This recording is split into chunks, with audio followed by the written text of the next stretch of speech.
Hi loves, welcome to another sewing tutorial on olives, and in this video I'll share with you how to cut and attach a waistband. So if this is why you clicked on this video, then please keep on watching.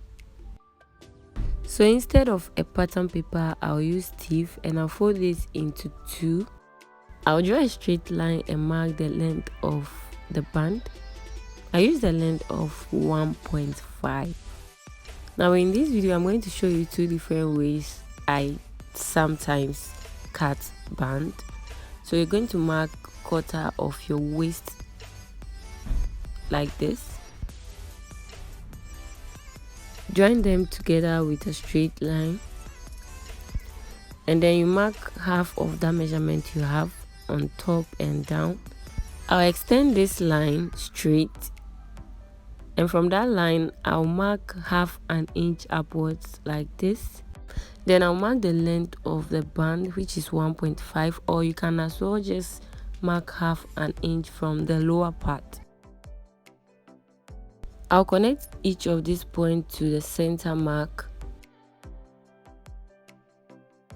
From the top part of the waistband, I'll go in by half an inch and I'll connect it down this way. This helps reduce any gaping from the top part of the band. Okay, this will serve as the front band. You can also add half an inch around the pattern before you cut. So I'll go ahead and cut.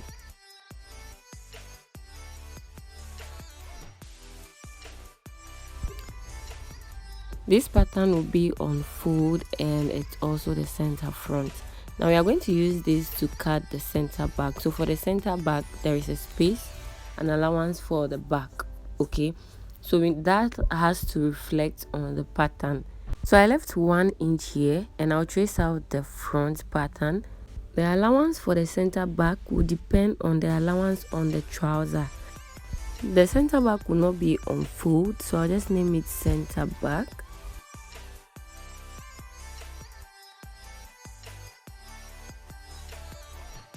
The other way is to trace out the waist of the trouser on the pattern paper. So this is for the front, and we'll be joining the front with half an inch. So we'll fold the center front like this with a half an inch, and we'll place the center on the center of the pattern and trace out. Now that's the shape of my front trouser.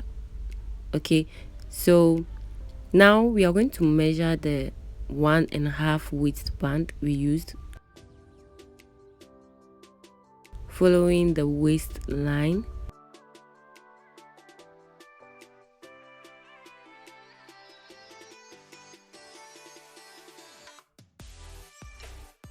I'll take half an inch from this and connect it down.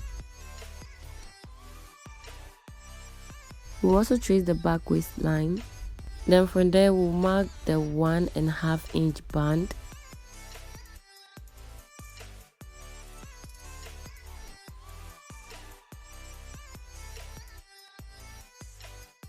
Take out the half an inch from the top waist and connect.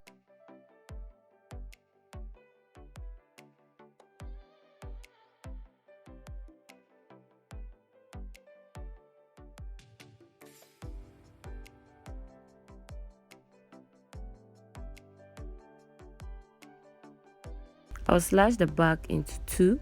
Now these are the two ways, but I'm just going to use the first method we did. The second way is the exact waist of the trouser, so it will definitely work. So I'll just use the first one. Okay, now I'll iron this onto the material and I'll fold the material into two. The other one will serve as lining, and you can also have double of each of this so that one will serve as the lining. That means you iron one onto the lining.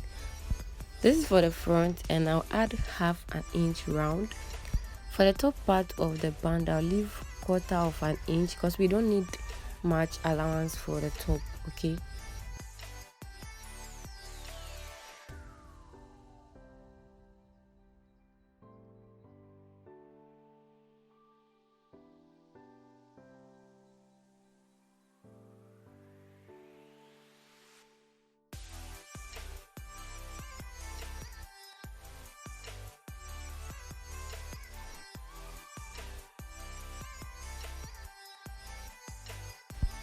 We'll do same for the back. Now because we've added the same allowance we had on the waist back trouser, there was no need to add half an inch, but I did add half an inch, which wasn't necessary. Okay, the material has been folded into two, and I'm going to make the one without the sleeve to be at the right side of the trouser. Sleeve sometimes gives a rough look, so I don't want that to be at the right side. Okay,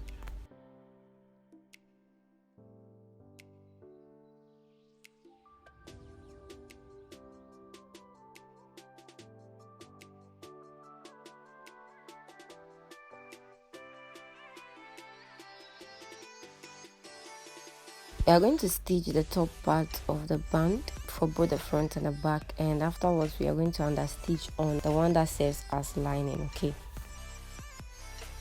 now we'll join them together with the half an inch we used at the sides. The zip is going to be at the side, one of the sides, so that means I'll join one of the sides where the zip will not be and the center back, just to close them, and I'll leave the other side open.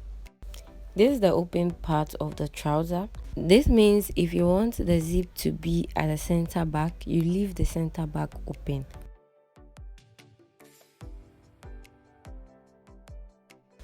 The lining and the main piece are now together. Just fold it this way and make sure the seams are opened.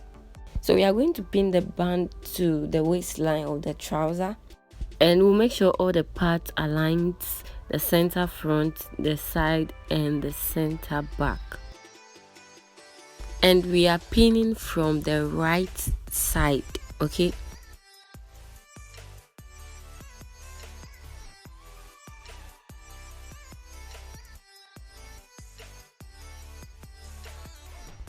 so we'll stitch round with half an inch. After stitching, we'll fold the lining on top like this, making sure the allowance goes inside.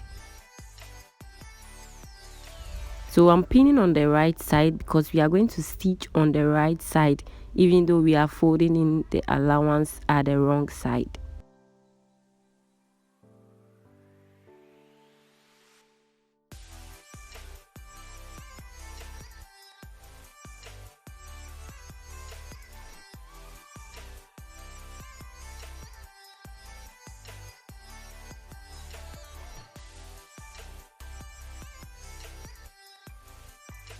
So this is what it looks like at the wrong side and at the right side. So we are going to stitch like this right beneath the band. Okay, you stitch very close to the band but not on the band.